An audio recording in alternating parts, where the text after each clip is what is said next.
J'aime l'odeur du napalm au petit matin. Bonjour les amis. Aujourd'hui, je vais vous faire un petit message, un petit peu type bazooka. Je vais tirer un petit peu au lance-roquette directement. Le but de mon intervention aujourd'hui, c'est de parler un petit peu de tous les crypto-attentistes, de tous les gens qui croient un petit peu à toutes les théories farfelues que vous pouvez trouver un petit peu partout sur Internet. Donc clairement aujourd'hui, je vais pas me faire de copains. J'ai eu un petit échange gentil, cordial sur Twitter avec certaines personnes qui m'ont soutenu des choses qui sont pour moi un petit peu insupportables et que je vais démonter un petit peu par A plus B aujourd'hui. Les idées en question, c'est la fin du dollar, c'est le bitcoin anti-inflation, c'est les monnaies, soi-disant les devises qui prennent moins 80%. J'ai l'impression que c'est un petit peu le monde à l'envers, vous voyez. Pour moi, c'est Bitcoin qui a pris moins 80%. Il y a des devises, certes, qui ont pris moins 60, moins 80% en 30 ans, mais Bitcoin a pris 2 fois moins 80% en moins d'un an. Donc voilà, il y a un petit discours un petit peu, on va dire, incohérent par rapport aux choses que je vois et par rapport aux idées, on va dire, que la plupart des gens, la plupart des investisseurs crypto ont dans la tête. Et c'est ça qui me pose un petit problème de conscience, dans le sens où je me dis qu'il y a quand même beaucoup de gens qui n'ouvrent pas les yeux. Donc voilà, moi je rappelle que je suis quand même Bitcoin convaincu, je suis un petit peu un maxi sur les, on va dire, sur les bords, mais j'essaye de garder un esprit un petit peu pragmatique et de garder surtout les yeux ouverts et un petit peu mon libre arbitre pour essayer d'évaluer une situation sans être trop sans perdre toute mon, on va dire, mon objectivité. Essayez de garder un petit peu les yeux ouverts, peu importe ce que vous avez dans le portefeuille. Essayez voilà, d'avoir une vision un petit peu juste de ce qui se passe en réalité. Donc la première idée que beaucoup de crypto-investisseurs affectionnent, c'est que le dollar va mourir. Donc voilà, ça c'est quand même un truc qui m'embête un petit, qui me pose un petit problème de conscience, dans le sens où déjà Bitcoin a seulement 10 ans d'existence, et Bitcoin est mort, je ne sais plus combien, il y a des gens qui s'amusent à compter 300, 400 fois. Donc voilà, c'est un petit peu rigolo. Les investisseurs crypto, c'est comment dire, un argument qui plaît bien, on va dire. Bitcoin est mort 300 fois et puis à chaque fois, Bitcoin remonte. Donc d'accord, moi je suis quand même, voilà, je suis quand même content évidemment que Bitcoin remonte, enfin, c'est quand même mieux pour nos investissements. Mais cet argument, je trouve qu'il est un petit peu caduc. Caduc dans le sens où justement, la plupart des investisseurs partent du principe dans leur investissement que l'USD, que le dollar va mourir, que le dollar c'est la fin du dollar, que les BRICS vont prendre le contrôle, blablabla. Voilà, on commence à connaître un petit peu la musique. Donc voilà, c'est quand même une première chose que je vais essayer, que je ne vais pas démonter, on va regarder un petit peu ensemble. Voilà, on va regarder donc le DXY, puissance du dollar, on va se mettre en monthly et on va regarder un petit peu simplement sans aucun artifice à quoi vraiment ce schéma ressemble. Donc ce schéma, il prend son origine en 68, d'accord? Donc qu'est-ce qu'on voit sur ce schéma? On voit que le dollar est quand même compris dans un range, donc il peut un petit peu sortir sur le bas, il peut sortir un petit peu sur le haut, mais on a un schéma qui est quand même non négligeable, d'accord? On a 60 ans d'histoire sur ce schéma TradingView et où on se rend compte que certes, il y a quand même une volatilité correcte, mais il y a quand même une volatilité, d'accord? Entre la borne haute et la borne basse du range, on a 50% de volatilité. Donc c'est important, mais on n'est pas sur du 80%, d'accord? Et on est sur un chart qui n'a pas 10 ans ou à 5 ans ou un halving, on va dire 4 ans, on est sur un chart qui a 60 ans. Donc voilà, on n'est pas là pour rigoler, d'accord? On est sur un truc solide et sur lequel on a de l'ancienneté. Donc qu'est-ce qu'on voit simplement sur ce dollar? C'est que, enfin moi j'ai 34 ans, je suis pas trop vieux, mais j'ai quand même, on va dire, une petite expérience. J'ai vu quand même pas mal de choses passer et j'ai vu pas mal de messages, j'ai entendu du moins pas mal de messages. Et le message récurrent qui était déjà existant avant même l'existence de Bitcoin, c'était que le dollar va mourir, d'accord? Donc si on écoute, voilà, au même titre qu'il y a des gens qui comptent le nombre de fois où Bitcoin est mort, il y a des gens qui s'amusent un petit peu à compter le nombre de fois où l'USD est mort, d'accord? Donc si on écoute tous ces gens, l'USD est mort, je ne sais même pas combien de fois, d'accord? Mais si Bitcoin a réussi à mourir 300 fois en 10 ans, imaginez le nombre de fois où l'USD a réussi à mourir en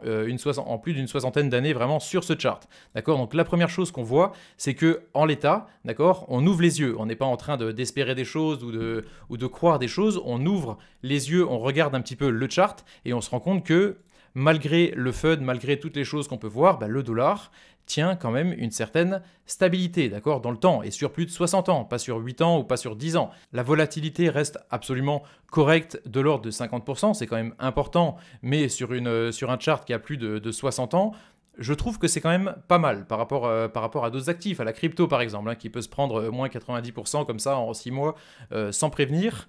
Voilà, sur un truc qui a plus de 60 ans, ça reste relativement solide. Donc l'argument un petit peu des crypto boys qui nous disent que l'USD va finir par mourir, que toutes les civilisations terminent comme ça, je suis d'accord.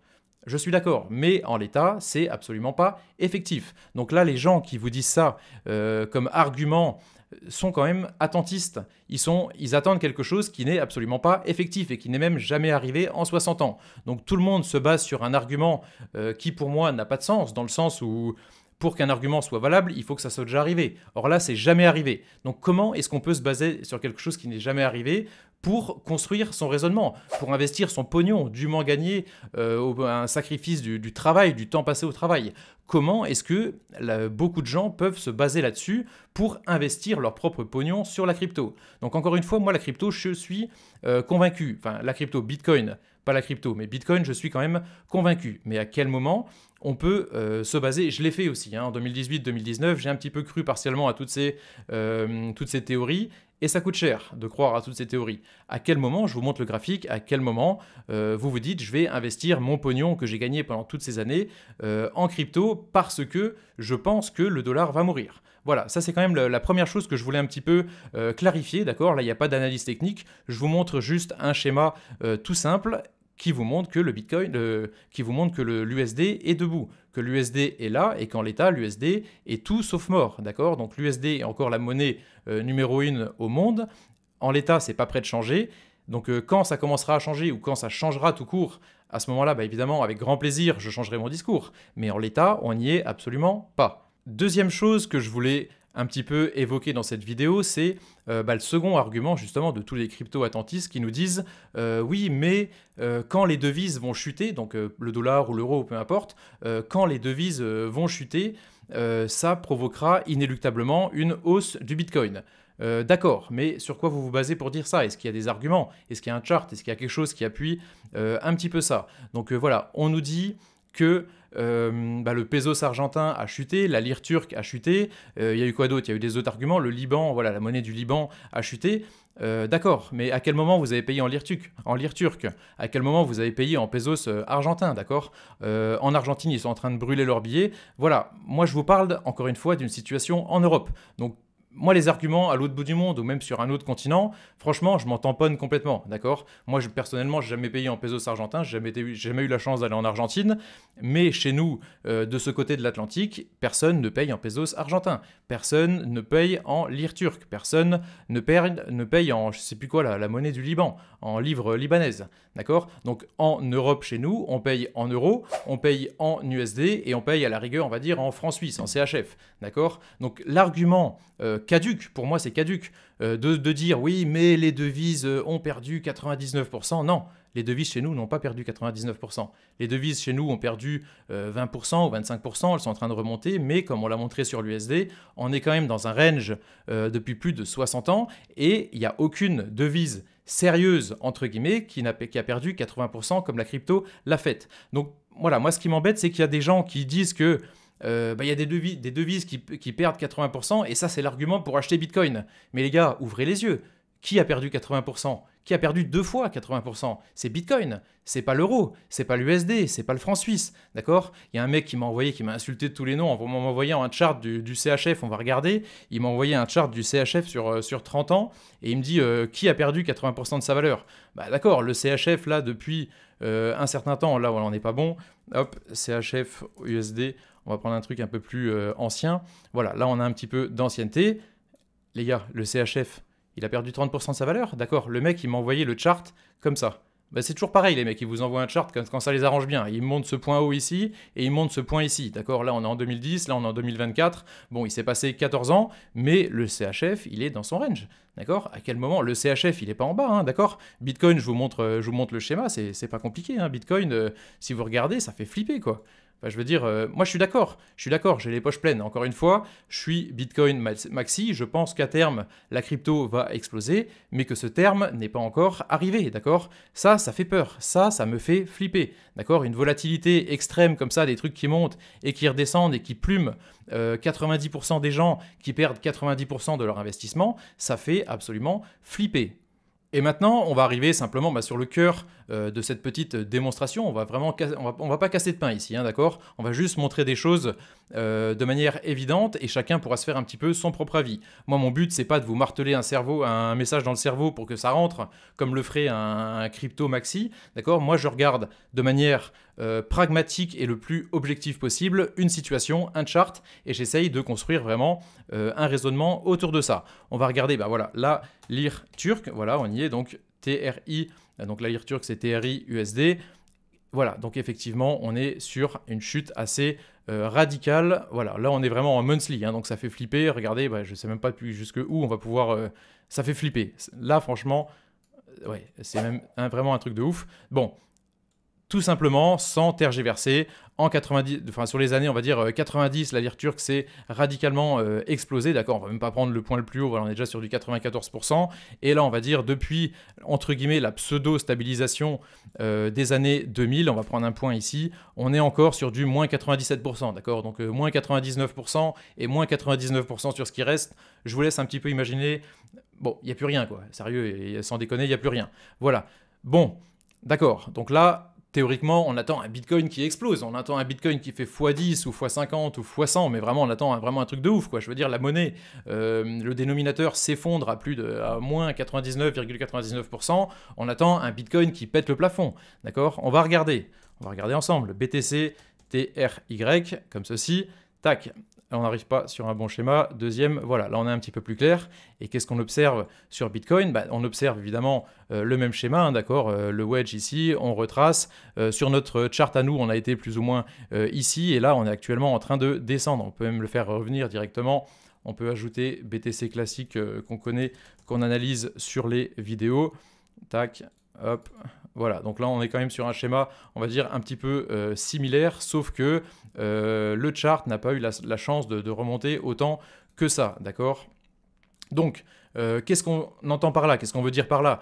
Que si cette théorie de la monnaie va forcément chuter, si cette théorie avait un sens, on aurait un Bitcoin qui serait déjà ici. D'accord, on aurait un Bitcoin qui aurait littéralement explosé, qui serait en train de faire un foin, 500%, qui serait en train d'exploser littéralement. Or, c'est pas le cas, d'accord? Donc la livre turque, on vient de le voir ensemble, c'est une catastrophe. On est sur du moins 99,99%, et à côté de ça, on a un Bitcoin qui peine tout juste à passer son ATH. Il va probablement le passer. Enfin, je veux dire, quand le dénominateur en dessous est en chute libre absolument, si BTC est en haut, je veux dire, pour ceux qui ont un petit peu fait des maths ou un bac S, logiquement, BTC doit exploser. Sauf que là, c'est pas le cas, d'accord? BTC peine à passer, il est tout juste sur son ATH. Donc on va dire que c'est un minimum avec une monnaie qui prend moins 99%. Donc là, voilà, il y a quand même des petites choses qui me dérangent. On va regarder, deuxième exemple, donc le pesos argentin, donc ARS USD, le pesos argentin c'est ARS. Voilà, on regarde, donc là pareil, il y a une catastrophe atomique, hein. On est sur du monthly ici, là on est en 2018, et on s'éclate littéralement jusqu'en bas, là on est sur du moins 92%, et le chart, vaut mieux pas aller jusqu'au début. Les pauvres Argentins, quoi. Les pauvres Argentins, franchement, c'est une catastrophe. C'est vraiment une catastrophe. Donc je comprends qu'ils brûlent leurs billets là-bas et puis que ça n'a plus aucune valeur. Même chose, on va regarder Bitcoin. Donc là, encore une fois, on s'attend à un truc de ouf. Bon, vous me voyez venir. C'est comment? ARS, BTC, ARS. Tac. Zut, on n'a pas la chance d'avoir le chart, je crois. Ok, bim, on va taper sur Google directement BTC, ARS pour voir si on peut pécho un chart. Hop. Comme ceci, voilà, hop, en savoir plus sur Bitcoin, comment on fait, 5 jours, 5 ans. 5 ans, voilà, là, super, voilà, on vient de passer l'ATH. On a été bloqué vraiment sur l'ATH, donc vous pouvez voir le chart qui est quand même très largement similaire à ce que nous, on a pu connaître, on va dire, sur le Bitcoin USD.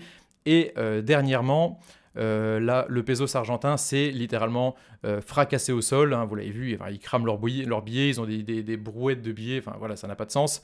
Et on attend évidemment un Bitcoin qui fasse x10, d'accord? Là, on est sur du, je sais même pas combien, il y a trop de zéros, allez, on va dire 6. On attend un Bitcoin qui monte à, je sais pas, à 40, à 50. Non, on a un Bitcoin qui est à 7,6. D'accord? Donc là, encore une fois, avec une monnaie qui prend moins 99%, on n'y est pas, d'accord? Le compte n'y est pas. Et là, je vous mets des exemples concrets, d'accord? On n'est pas dans l'imaginaire, on n'est pas en train de partir un petit peu en sucette dans sa tête à croire tous les influenceurs. Je vous mets des charts concrets avec des situations concrètes.